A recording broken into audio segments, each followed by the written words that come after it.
Hello everybody, welcome back to the photo competition. This is December's results video, and I know it's dark in here.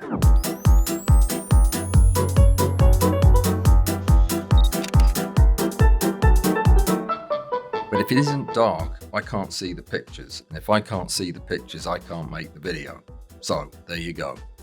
Things that are different this time include the following.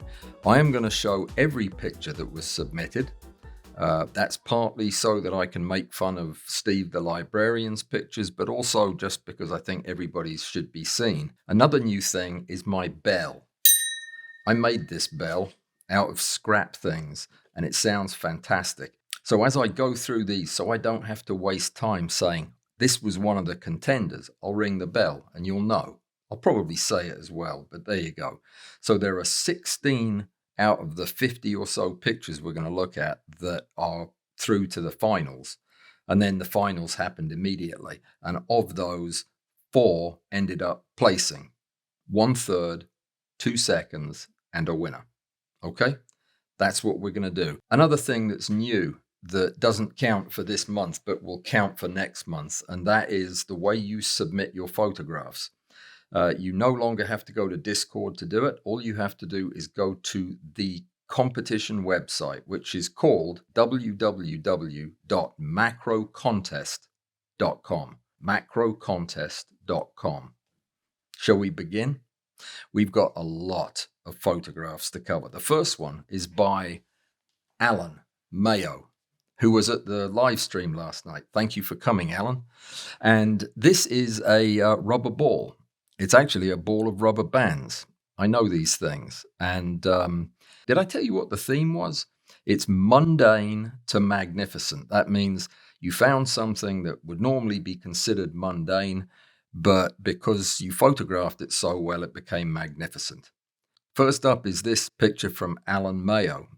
It's a ball of rubber bands. So it definitely passes the mundane part of the requirement. Whether or not I would describe this as a magnificent ball of rubber bands, I think probably not. So while it's a nice photograph, sharp, good focus, decent color, everything looks fine, it's not very magnificent, Alan. If you had a burning car in the background, it might be closer. But you'll get my point when you see some of the other pictures. But thank you for submitting an entry. Nice picture. Next up, Alan Miller. 2 pictures from Alan this time. The first one is a bunch of spices called Christmas spices that don't look even remotely Christmassy, even if you live on a desert island where they grow spices. You've got star anise and cardamom and cloves and something else that looks suspicious. But anyway, this is apparently Christmas spices somewhere on the planet. The picture is very 1950s cookbook. And I say that in a fairly mean way. This is very much like the pictures in one of my mother's Good Housekeeping, from 1923 cookbooks. It's just too dark and gloomy. There ought to be a way to make the spices a little bit more exciting, a little bit more magnificent, really.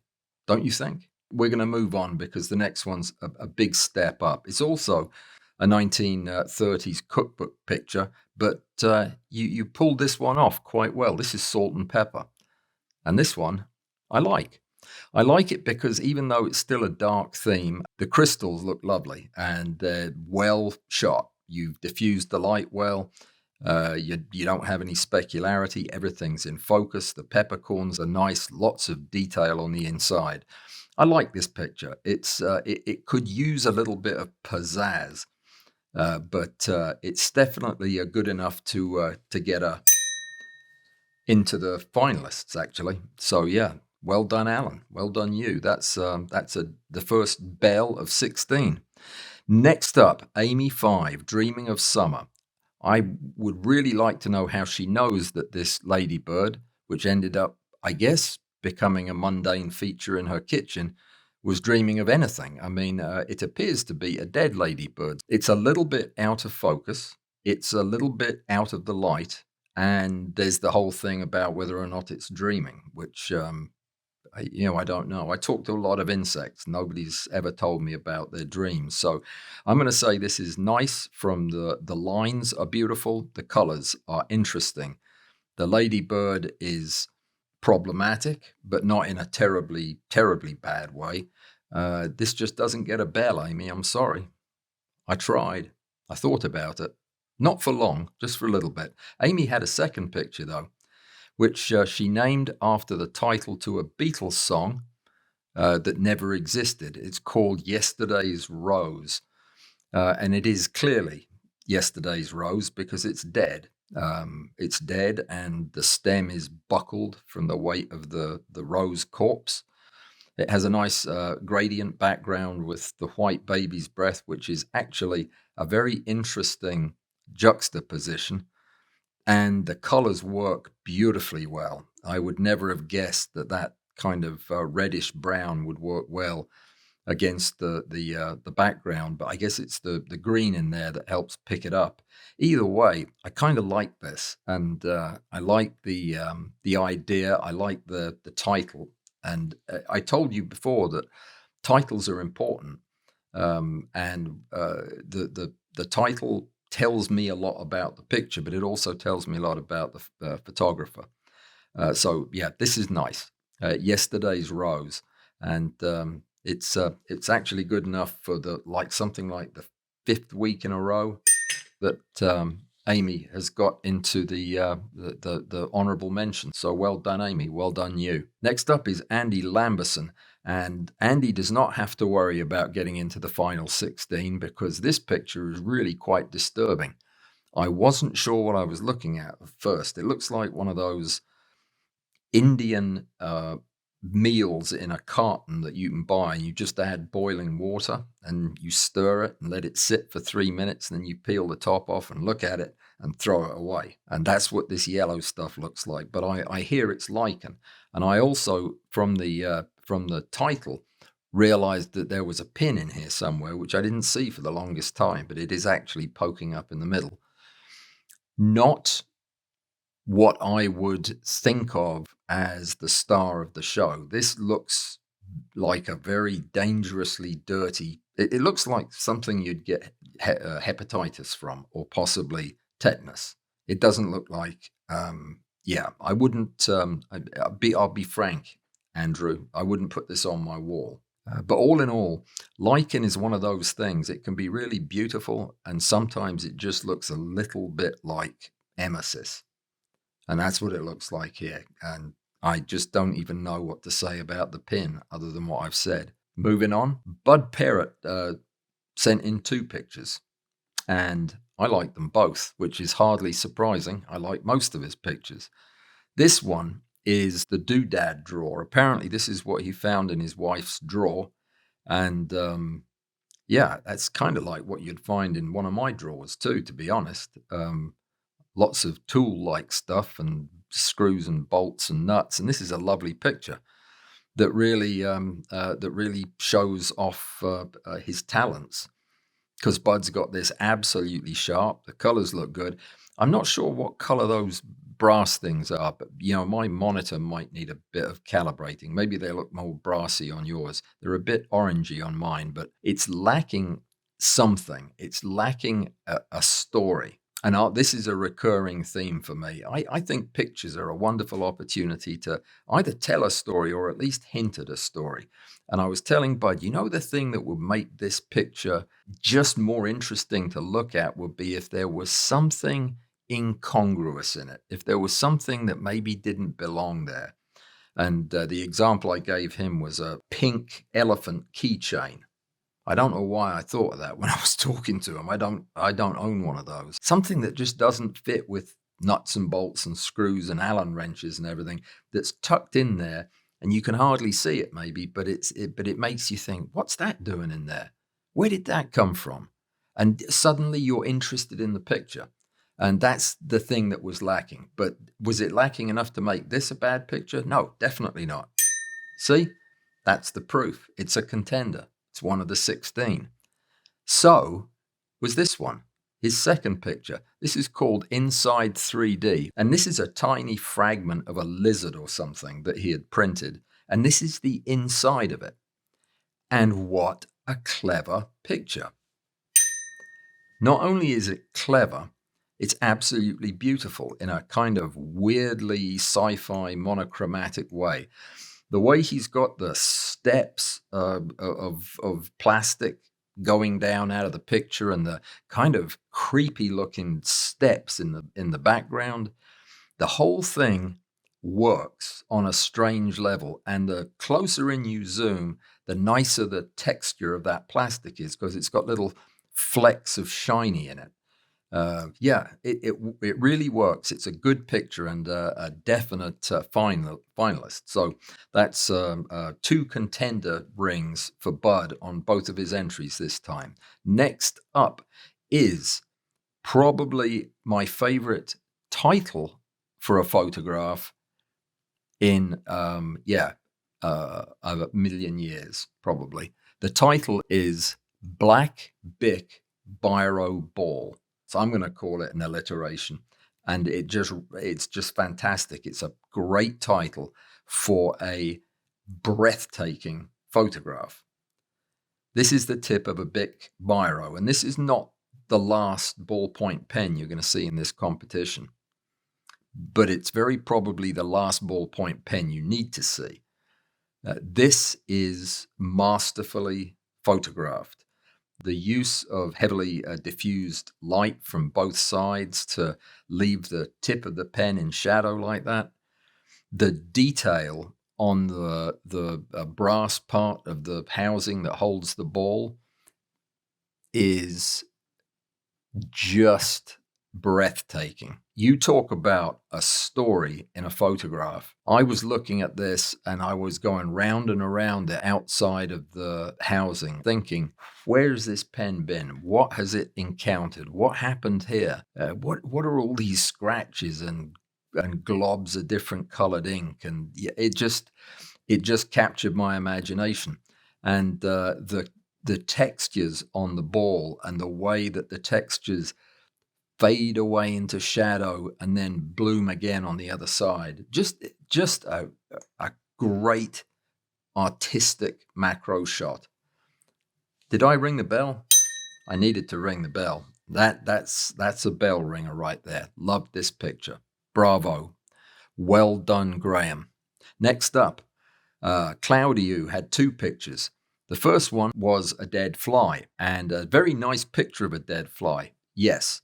It's also fairly dirty and the wing is broken and pointed in the wrong direction.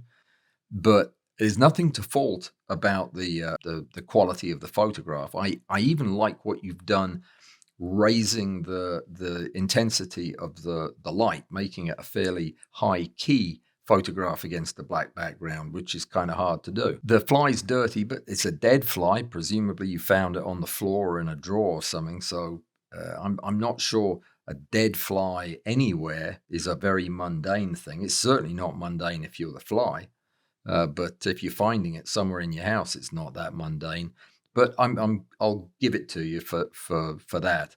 But as far as fitting with the real intent of the competition, it's probably a bit of a long shot. Let's look at your other one though. This is this is another one. This is another dead insect. This dead insect has just had the fright of its life, though. It looks like it's sitting on the toilet reading the newspaper and somebody just burst in and its eyes are getting ready to pop out of its head. And the eyes are stunning. They are beautifully photographed, beautiful green, full of detail.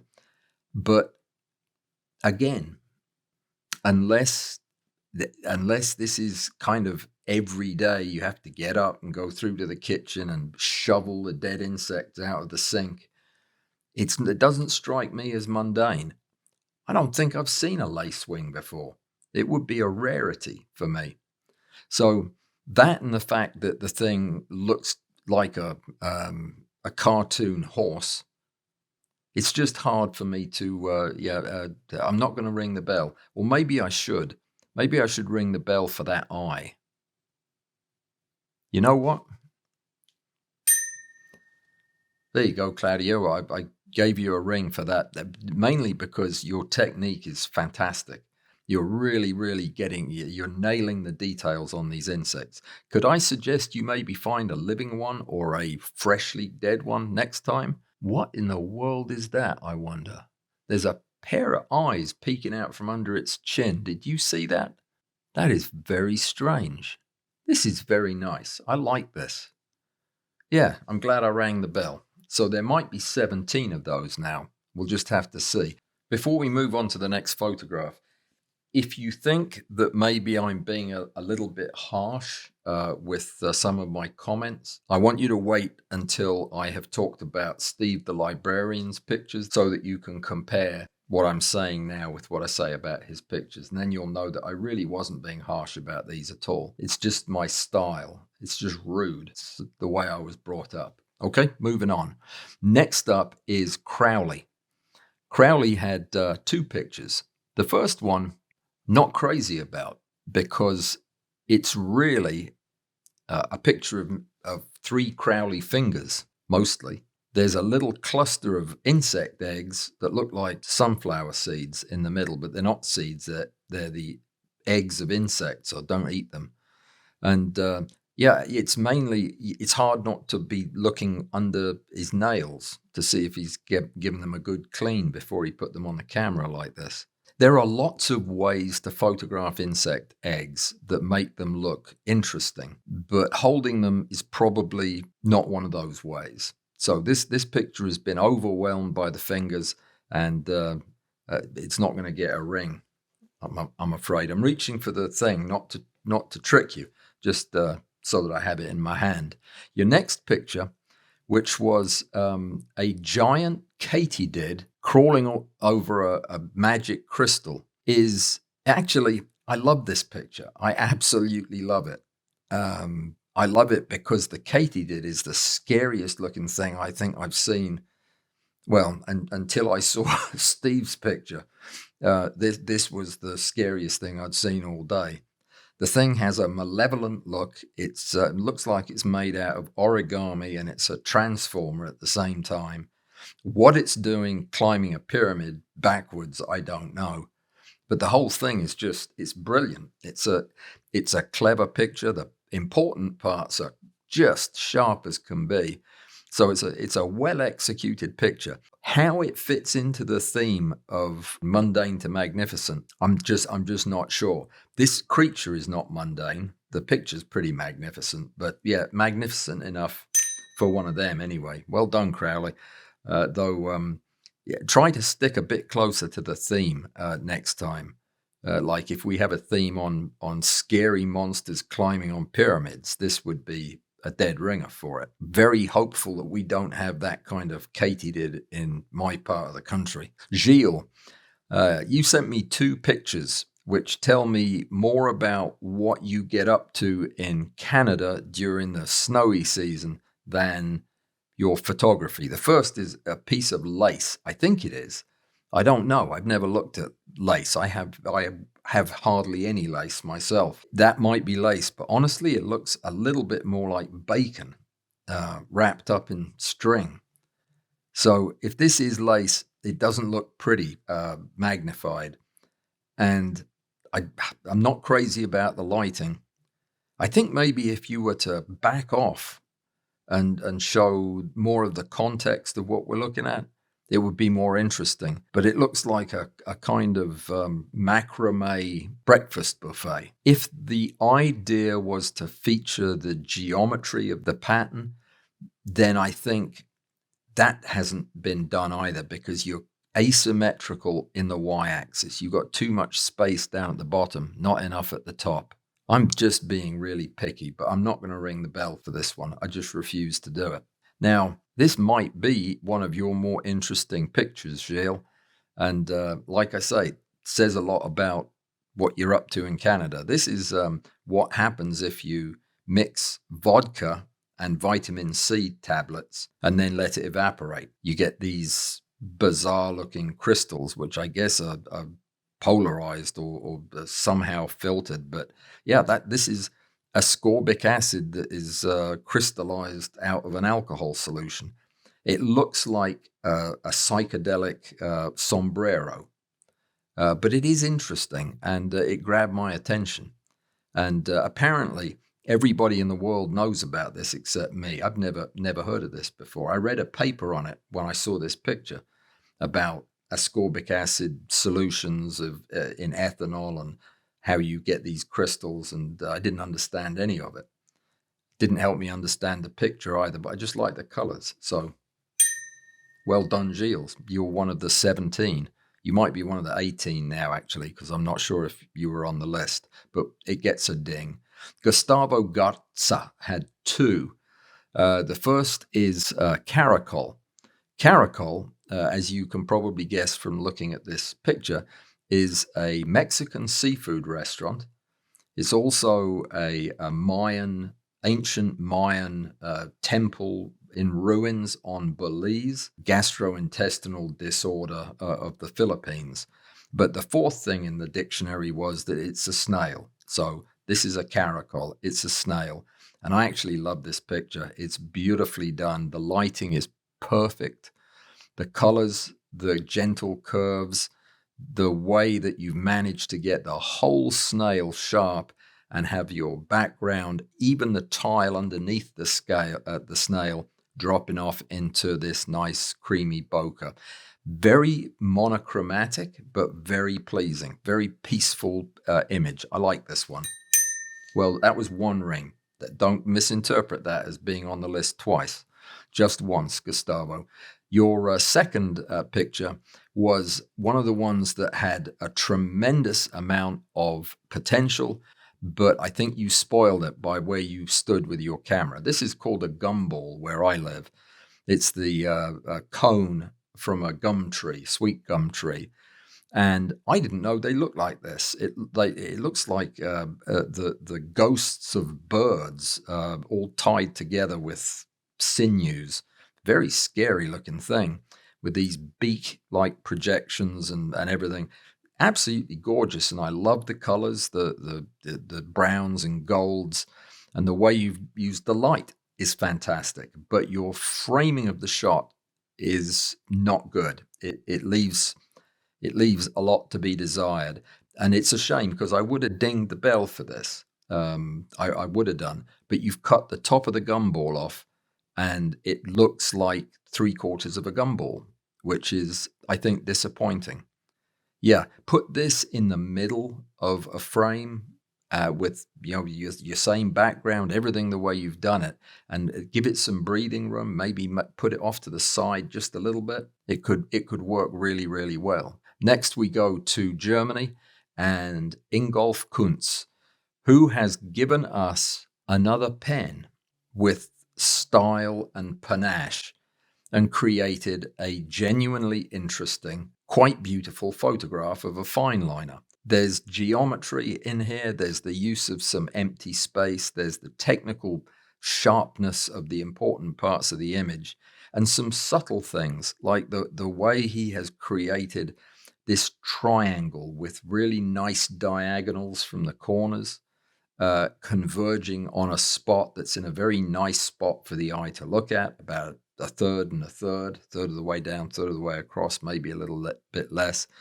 leaving this question mark of a space right in the middle. I love it. I love the way these three lines converge on a mystery. We don't know what that is. And then as you look in and start appreciating the fine detail, you see how sharp everything is.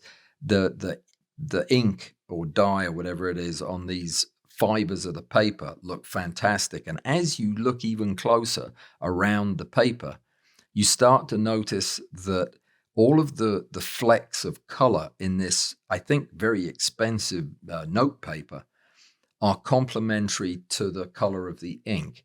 You've got these greeny blue flecks all the way through the fibers of the paper. And the end result is a feast of textures and colors and geometry that I'm willing to bet that Ingolf probably didn't even think of specifically in those terms, as much as he just looked at this composition, maybe in his head even, and saw how appealing it would look. And that's exactly what a great photographer does. This looks super. It's a great picture, well executed, very satisfying to look at.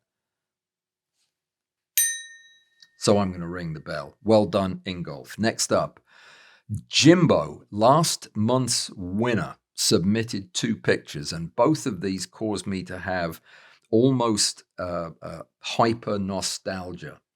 I don't know that that's a thing, but that's almost what it was like. The first is this, which is a match stick with a somewhat rough-looking match head. It's called Red Head. And this reminded me of an old Swan Vesta match. Anybody from the UK would know that because I used to think that that was an English match, but it's not. It's made in Sweden, apparently, out of spruce trees. I read a whole thing on it yesterday. But this head's broken for some reason. And anyway, this is an old Strike Anywhere match, and apparently they're illegal now in Europe. So Swan Vestas are no longer really Swan Vestas at all. They're just regular matches. But you don't need to know any of that. Needless to say, Jimbo, who knows his way around a camera, has got this wood just looking so cool. It's no wonder this stuff burns as well as it does. It's mostly air. But yeah, beautiful shot of the match. I'm not sure why the red phosphorussy bit was chipped off to show the black, because I don't find the black very interesting.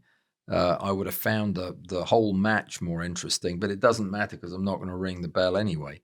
Yeah, it was close though, Jimbo. It was close. And your picture last month was absolutely spectacular. And so actually was your second picture this month, which is my second jolt of nostalgia, which is one of these pencil sharpeners. These pencil sharpeners are called manual prism. Manual as in hand, prism as in prism shaped pencil sharpeners. This is what I grew up using as a pencil sharpener when I was in school. And I learned that they're made of magnesium alloy, and that if you put one on a triangular stand in a chemistry lab with a Bunsen burner under it, and you leave it long enough, it will eventually burst into flames. And when it does, it cannot be extinguished because it burns at 4,000 degrees Fahrenheit. None of this I knew before doing the experiment.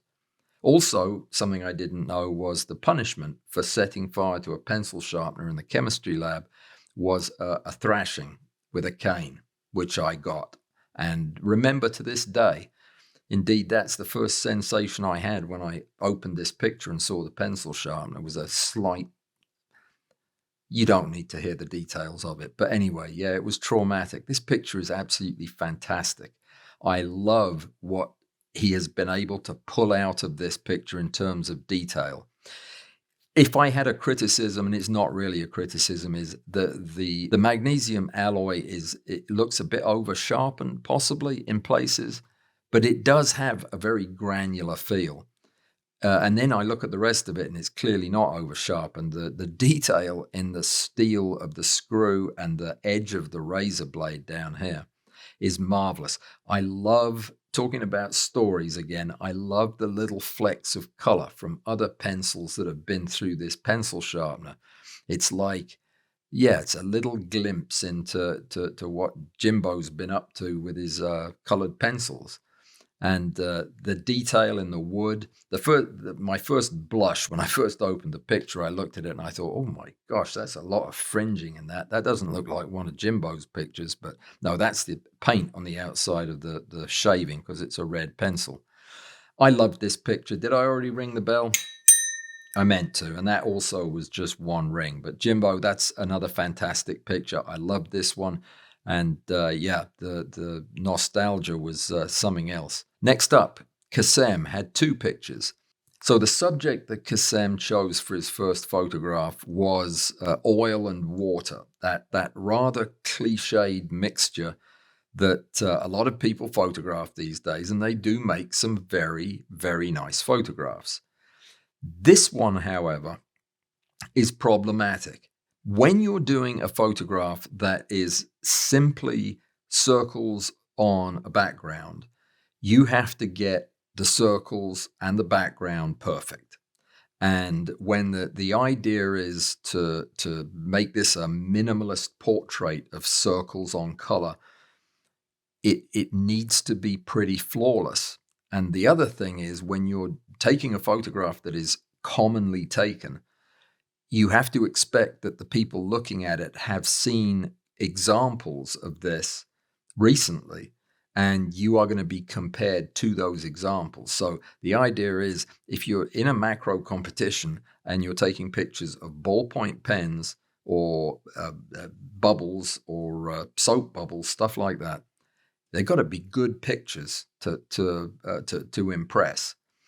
And this one could have done it. This one got close, but there are problems with it.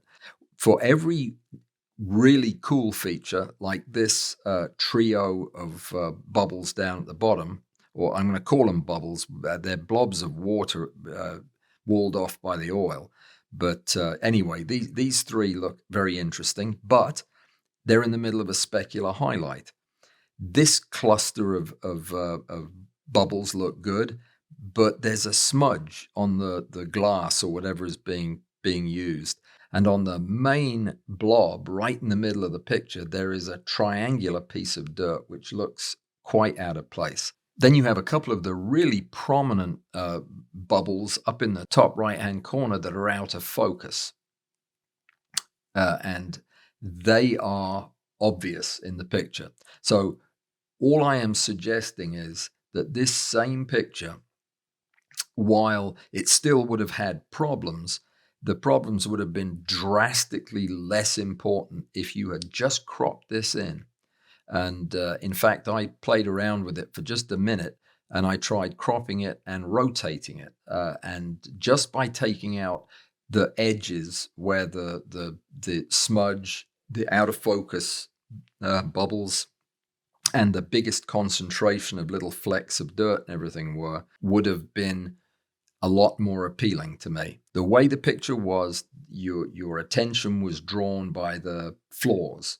Just by cropping them out and rotating the picture, your attention could be drawn by the things that you want it to be drawn by. Look a bit deeper into the picture and think about it in terms of what is the viewer's eye going to be pulled to? What is really important in this picture? And when you do that, I think you'll see what I'm talking about. Your second picture was a ballpoint pen. Now, you had no way of knowing that you were going to be going up against some pretty awesome ballpoint pens. And maybe if you had, you would have approached this a bit differently. A word about watermarks. Don't use watermarks in competition photographs. You probably should try to avoid them in any photographs.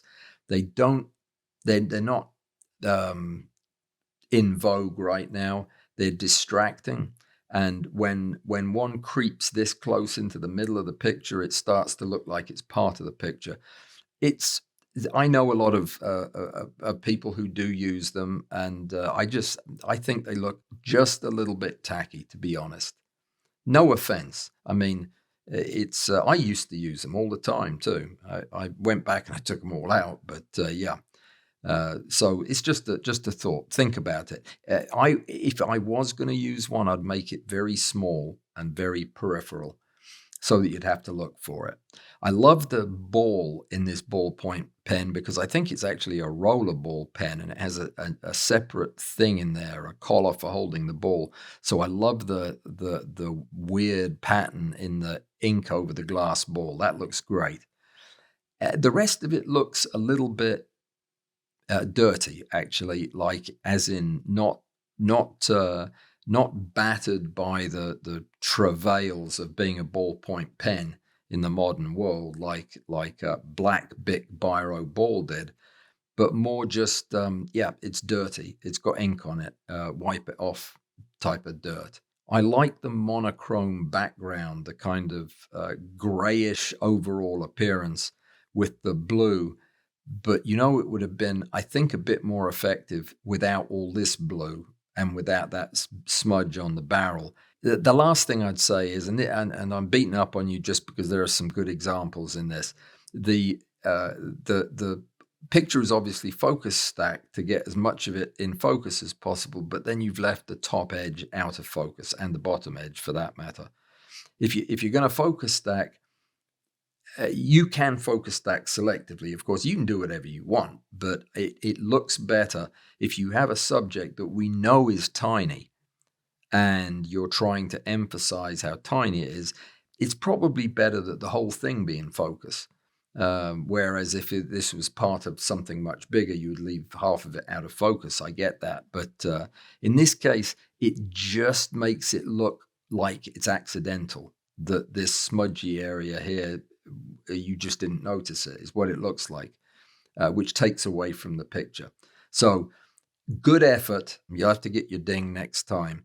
Next up, and I have changed my shirt for this one. I've also changed the day that I'm recording this. I have got to the bottom of some naming issues, and I am undisqualifying some entries.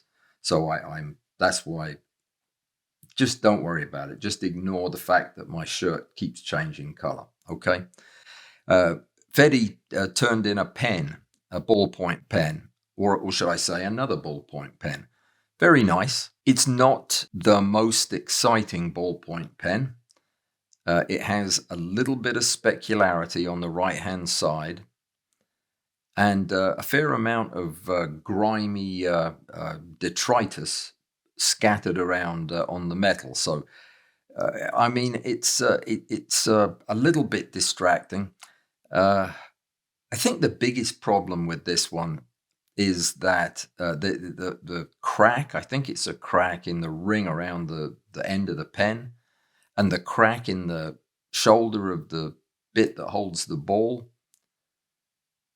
One of them's in focus and one of them's out of focus, yet they both seem important. They seem related to the same stabbing injury or whatever it was that went on with the pen.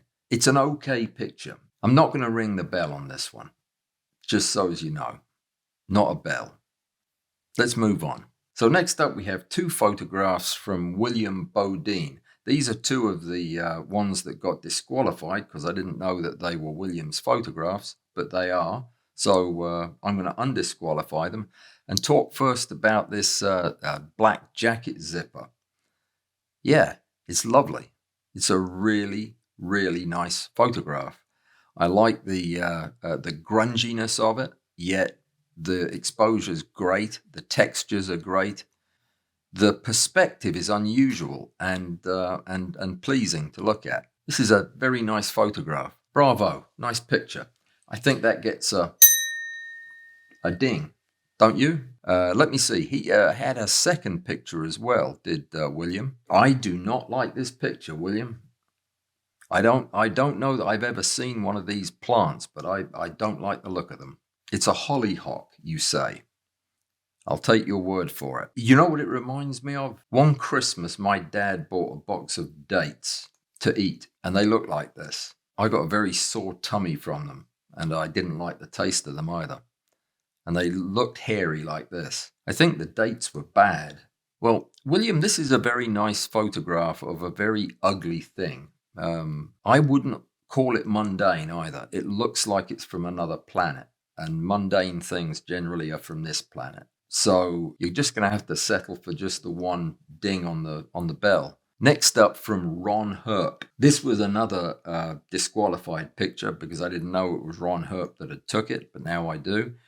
I love this picture. I think it's very, very interesting. I love the geometry of it. I really like the way he's positioned the lamp in the frame. It's a pretty picture. And yeah, it's not maybe very macro-y, but it's still a pretty picture. I'm going to give it a ding. I am. So it's another finalist. We're getting a lot of finalists. But yeah, successful picture. I love the texture in the shade and in the chain and the brushed metal of the pole. Lovely black background. Very successful picture. Nice one, Ron. Well done. And you got a ding on the bell like that. That wasn't a very good ding, but it's a very good picture. Next up, this was another disqualification. This was Lance. Lance had two pictures, and I loved both of them. The first one is a needle and thread. Nice pink piece of thread going through a needle. Beautiful, well thought out placement of the subject. It looks very pleasing to the eye. I love the way that the thread is curling in from the bottom and up through the eye of the needle. The needle is perfectly upright and just at the right angle to show all the nice detail. You've lit it perfectly. And I think this is a very nice, very successful photograph. And it is not even as good as your second one, which was also disqualified, but is now undisqualified. And that is this amazing photograph of a yellow paper pin. I would have called that a push pin because you push it into the thing. It's not made of paper. Anyway, it's a beautiful photograph. I love it. This is the kind of thing that you could sell in as an advertising photographer. This kind of thing, lovely piece of work. It's interesting the way you've got it angled and the perspective and everything. I presume you used a fairly wide lens and very nice indeed. It works on all levels. Lighting's perfect. Everything is nice and sharp in focus. No complaints. Very good. I'm going to give you a ding for both of those. So they're both finalists. I think now everybody in the competition is a finalist. So that puts us right back where we started. And that's actually everybody that I disqualified has now been undisqualified. So I'm going to change my shirt back to the other one, and we're going to continue on with this photograph from Mark Nigagosian, who had two pictures. The first one is called Good Morning Joe, and it's a picture of a coffee bean that's really beautiful. Dark bean on a dark background. Difficult shot to pull off. It looked a bit like a baked potato when I first opened it up. But it's not. It's a coffee bean. It's gorgeous. The only problem is when I zoom in and take a look at pixels, which I tend to do on these photographs, it looked really pretty soft. I don't know if this is maybe just a tiny bit out of focus or if it's a little bit of diffraction softening. Maybe it's a single shot and the aperture is pretty tight, but it gets a half a point off for that. But it's still good enough and interesting enough and magnificent enough, I would say, to get a ding. The second picture that he turned in was the torn quilt. It's a downy looking feather from a down from a duck's area, and this is what they put in puffy clothes to make them puffy, and it's an incredibly difficult thing to photograph because of all of the branching fronds that just make it hard to shoot. The fact that you're going to have a fairly intense area of light down at the bottom, and then a fairly dark all around. So getting your light balance there is difficult. And the biggest problem with this, the biggest problem with shooting these, not with this photograph, is that you cannot stop these things from moving. They move in air currents. If you breathe across the room, these things will move. And that is, in fact, what has happened. You can see multiple strands are in motion during the shutter being open, which is to be expected. But the result is some of the strands that you can see moving, but others, they're blurred and softened, and you guess that it's probably because they moved, but the overall appearance is one of motion artifact. So it's a difficult thing to photograph, and you almost have to put it in a glass or plexiglass box and photograph it where it's sealed off from the outside world. You're moving your finger to actuate the shutter probably stirs up enough breeze to move some of these fronds. So no prize or ticker tape parade for this picture, but the coffee bean definitely gets one. Next up, Peter H. submitted a clock back. This was almost in ding territory, but not quite. I'll tell you why. I'm not sure what Peter is trying to get me to look at in this clock, because the light is scattered. It appears to be selectively lighting parts of the clock, but I don't know why. I don't see, it's not satisfying to know exactly what it is he's trying to tell me. The spring is perfectly lit. I love this. And so is this piece of gear, but this gear is going out of focus and the background behind it. But this piece of brass in the back, if that's what it is out of focus.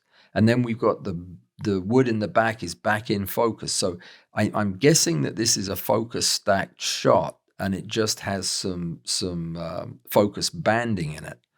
But either way, it's slightly dissatisfying because I'm not exactly sure what the subject is, and you need to do that. You need to you need to let us know what it is we're looking at. Otherwise, our eyes wander, and that's what mine have done. They wander all around. They look at the various bits and say, "Very nice. That looks like a clock," as opposed to being sucked in. You can let us just look at your pictures, but it's better to direct our eyes without us knowing it, so that we look at the thing that you think is the star. That's the way the best pictures are. And talking about that, here comes Robert Storost with probably two of the most original pictures that I've seen this month. The first is absolutely brilliant thing. It's a little bit of a cliche, but I've never seen it done this way before. This is enoki Velcro. It's called that by Robert because these look like enoki mushrooms, the little white Japanese mushrooms. But it is Velcro at high magnification and with some colored material behind the Velcro. This stuff is clear, by the way. It's, if you've never seen it or used it, it's remarkable. It's hard to pull it apart, but when you do, it's easy to stick it back together. And I have some in the garage holding tools on the wall. It's fantastic stuff. And this picture is just great. It looks like Martian toadstools. Yeah, I'm just not quite sure what to describe it as, but I love the mixture of colors, the way the colors are playing off each other, and the odd symmetry of the thing. Yeah, it's a very successful picture. I looked at it for ages, and it's not anywhere close to as fascinating as his second picture, which is a genius shot of a... And I did not look at the title of this. I just looked at the picture and wondered, what in heaven's name is that? Until, bam, it suddenly becomes a die. As soon as I realized that these things were depressions in the surface of a die and that he was lighting it with UV light, I suddenly saw that this is a cube, and it becomes obvious. But before it's obvious, it's very perplexing to look at. And I thought that this was just a very clever, I'm sure it's been done before by somebody, but I've never seen it before. So for me, it was very fresh, very interesting, and very well executed. So as always, Robert cannot seem to enter a picture into this contest that doesn't just tickle me. He is a very creative and clever photographer. So good job, Robert. You actually, by the way, got a double ding there. That was a for real double ding. This is by T-Beck, and that gets a ding. This is a fantastic photograph of a sprinkler head. This is the thing that sits on the roof. So when you set fire to your fried chicken supper, this thing pops or melts, depending on whether it's a stick of wax or like this, a thing of liquid. But this pops. Water comes spraying out of here right into this brass cup and spreads it out all around the place so it puts out the fire. That's what a sprinkler is. And he has photographed this thing beautifully. This is obviously the star of the performance, the thing that melts or ruptures when you have a fire. but everything else is also well enough lit and just enough in focus for you to see exactly what it is. If you don't know what this is, you would know what it is if he had turned this picture around and had it the right way up with the brass hat up at the top. You'd have immediately said, oh, that's one of those sprinkler things. But because he turned it sideways, he's created both a story as to why is it sideways, and also some intrigue into what you're looking at. And the mold or fluff or fuzz or whatever this is that's on it just adds to the mystery of it. I love this picture. It's very engaging, very enjoyable to watch, look at. Okay, next up is another one by T. Beck, and this one is absolutely fantastic. This picture is firing on all cylinders. Every time I put this picture up, I have the same reaction to it. This is a work of genius. It is a little piece of Super 8 video film that only has the 4 frames on it, and it's being held up by, this is how, by the way, a finger and thumb should look in a picture. They play a supporting role, not the main role. And the light is simple. It complements the colors in the picture in a very 60s kind of way. This is very much a vibe of the 60s with the way this film looks and everything. Even the chromatic aberration around the edges looks completely appropriate in a shot that's emulating that era.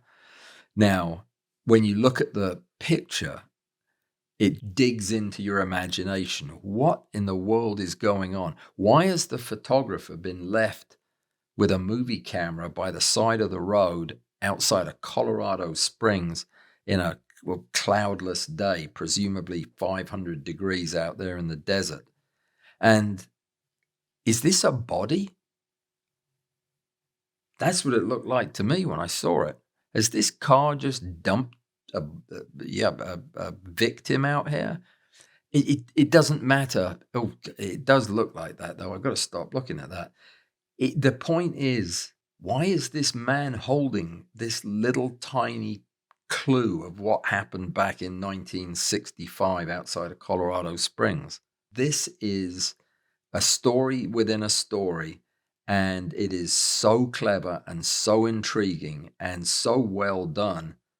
Bravo, bravo, T-Beck, whoever you are.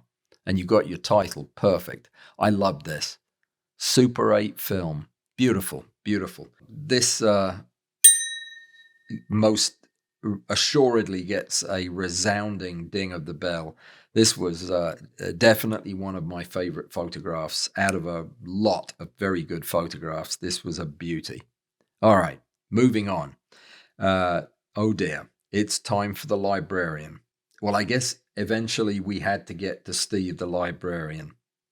Steve submitted 2 photographs. One is an electric motor, and I am glad that he titled it accordingly so that I know that that's what it is, because it doesn't look like an electric motor of any kind. I brought 2 electric motors to the shoot this evening because I'm going to show you a couple of examples. Here's a small electric motor. Now look at the picture. Okay, see your resemblance? All right, maybe it's because this is actually a bigger electric motor that we're looking at. Okay, here's a big electric motor. No, I don't either. I don't know even what part of an electric motor that might be, unless you were to put an electric motor inside an atomic bomb and detonate it. This might be what an electric motor looks like, or put it in a volcano. The only other thing I can imagine is that Steve asked his neighbor, who's still angry at him about the lawnmower incident, to please send these photographs to me. And his neighbor thought, oh, great opportunity. Let me swap out the pictures with a couple of my own, is all I can think of. Because Steve takes fantastic pictures. And this is not one of Steve's fantastic pictures. I don't even know what the green seaweed stuff at the top is. Is it copper wire with verdigris? No, it looks like it's a fabric of some kind. And it's a mess. Steve, somebody's been pranking you, or I've just insulted you and cost us our friendship. But yeah, I honestly don't know what's going on there. So let's go to your second one, which is way worse than this one. This is the librarian's photograph called Peel. I don't know, other than a badly botched chemical peel, what he's talking about in the title. I honestly don't. If this is a peel, then don't eat the orange that comes out of it, because it is not edible. I don't know what it looks like. I don't know anything that is green and orange and blue and fibrous that has a peel on it. I'm completely without words. Steve, I'm not going to ring the bell on either of these unless it will summon somebody to go help you. What fruit yields a peel that looks like this? When I started this recording, I was starving. I haven't eaten anything in half a day. This has helped with that. I feel almost no hunger at all. Shall we move on? Next up, Toluca, a number 2 pencil. You know, this is technically a beautiful photograph. Toluca knows how to take beautiful photographs. It is the end of a number 2 pencil. It shows the waxy treated dipped wood. It's in sharp focus. It looks great. The graphite is interesting and textured, and again, well photographed. The whole thing looks good. It just is lacking in something to anchor it, something to make it a winning photograph. It's almost a technical photograph as opposed to a piece of art, though it's not. It is a piece of art, no question. It's just I'm trying to think what may elevate it just a little.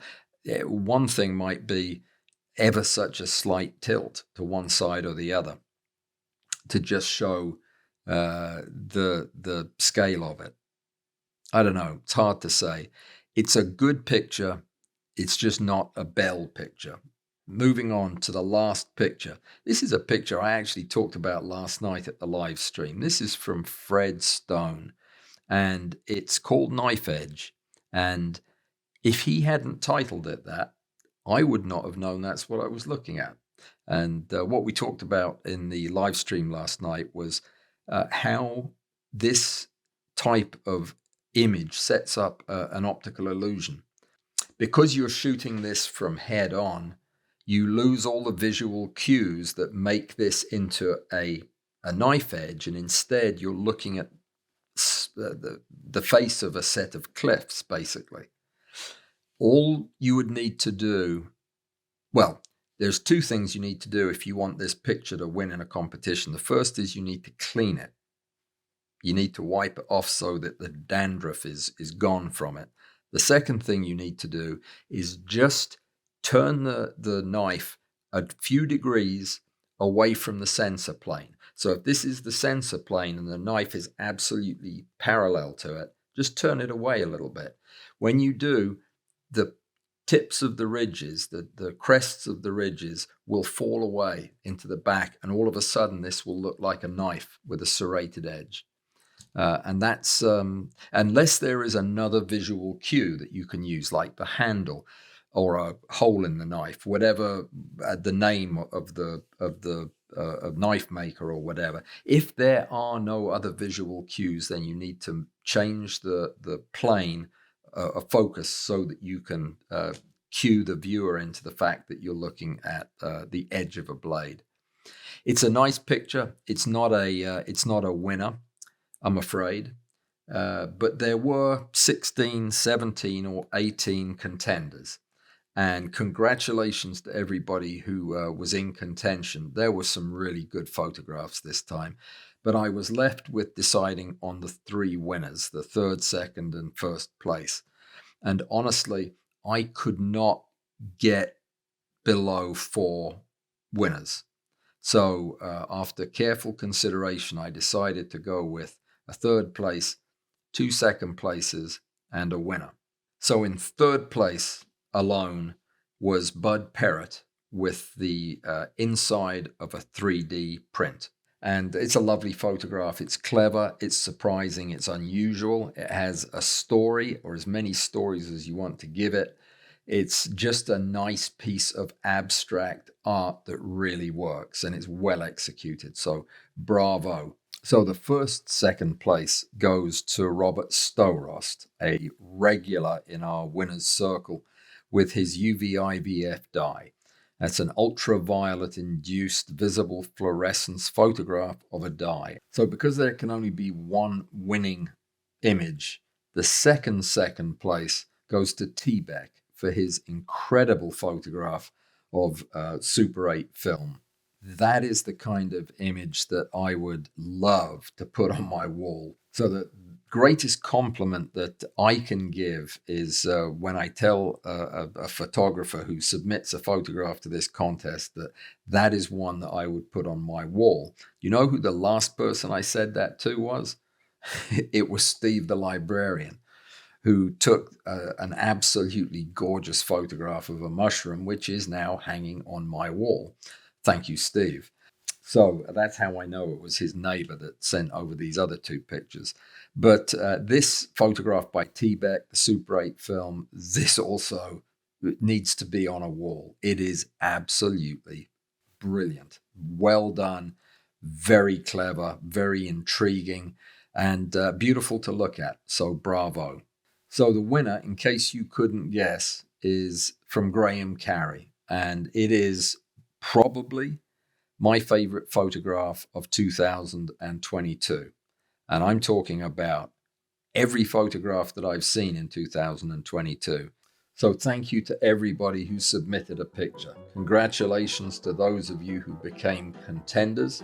Congratulations also to Bud, to Robert, and to T-Beck for 3 very beautiful photographs. And of course to Graham Carey for Black Bic Biro Ball. What a killer photograph. Congratulations. In January, the theme is minerals. Take your photograph of minerals to www.macrocontest.com and hand it to one of the robots at the door.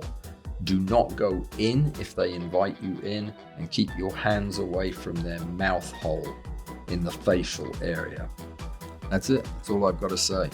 See you over at www.macrocontest.com.